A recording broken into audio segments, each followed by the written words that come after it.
This is Paul Turner, the immigration barrister at Imperium Chambers.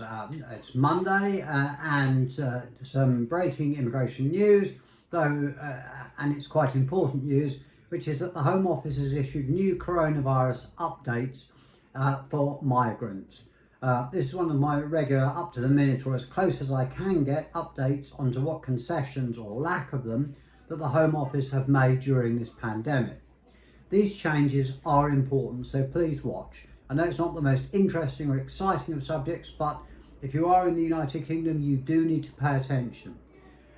If you want to, and I'm going to come on to it, make an application for exception insurance, regularise your status, then do get in touch with me. If you're confused by these guidance and the rules and not sure what to do, again, get in touch with me. Don't just guess. Anyway, back to the changes and the new guidance.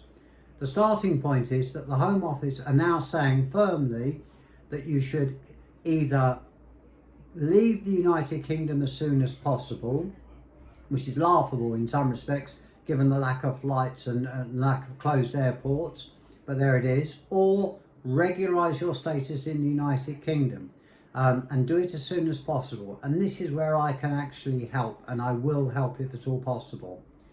If you intend to leave the United Kingdom but have not been able to do so, and you have a visa that expires by the 30th of June 2021, you may request additional time to stay in the United Kingdom, and this is what is called exception assurance. This is not Section 3C leave, but if you apply and you get it, and I can help you get it, you will be able to stay as if your visa has been extended. So it's not a new law, but essentially it means you're protected and you can carry on doing what you're doing. So I can help, as it is not automatic and it needs to be done properly with evidence to show why you can't leave. Simply saying I can't leave, can I have exception insurance and stay for longer, is likely to end up with you being rejected and becoming an overstayer and subject to the hostile environment, losing job, losing your flat, etc. The good news is that if you intend to stay in the United Kingdom and you're eligible, you'll be able to submit an application for permission to stay while you're in the UK. This ought to mean that some people who would have otherwise had to go home and then reapply can actually stay in the United Kingdom and avoid the unnecessary trip expense and uncertainty of being separated, perhaps from a partner. An interesting development that even if your leave has ended but you've got exception insurance, you can still make an application for leave and not be refused as an overstayer. Now, being an overstayer now carries much higher penalties than it used to. Also, overstayers from the 24th of January 2020 until the 31st of August 2020 will face no adverse consequences, even if they did not apply during that period.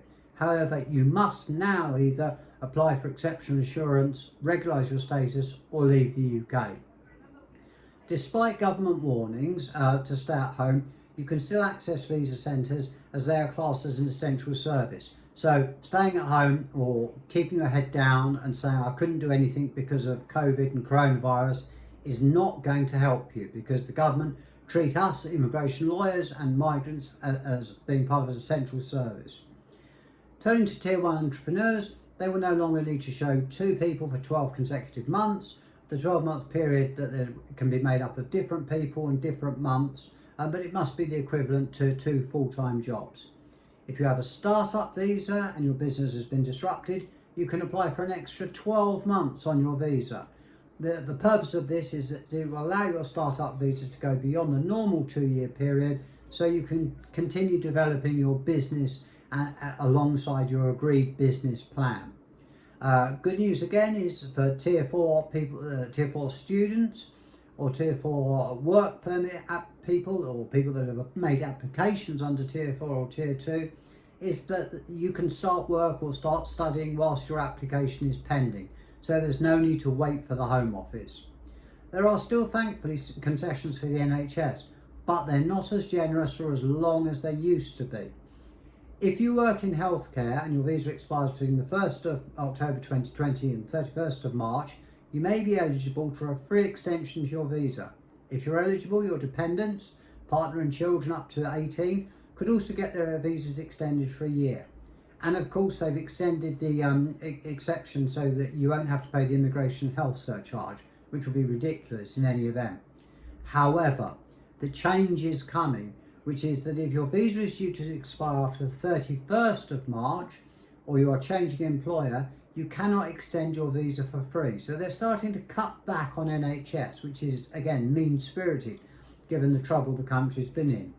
However, NHS workers can work as many hours in different places as they want to and do other types of work without notifying their sponsors, the sponsors not having to notify the Home Office.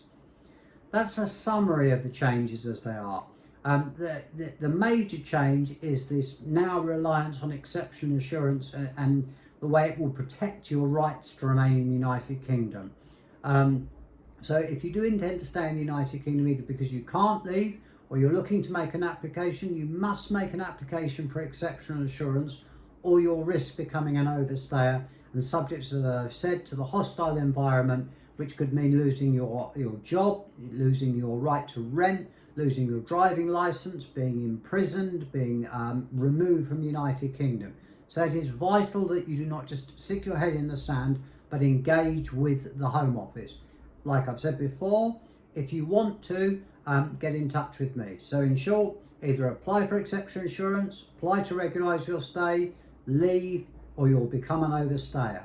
I hope this has been helpful and not too boring. Thank you very much for watching. Please subscribe to my channel. This is Paul Turner, the Immigration Barrister at Imperium Chambers.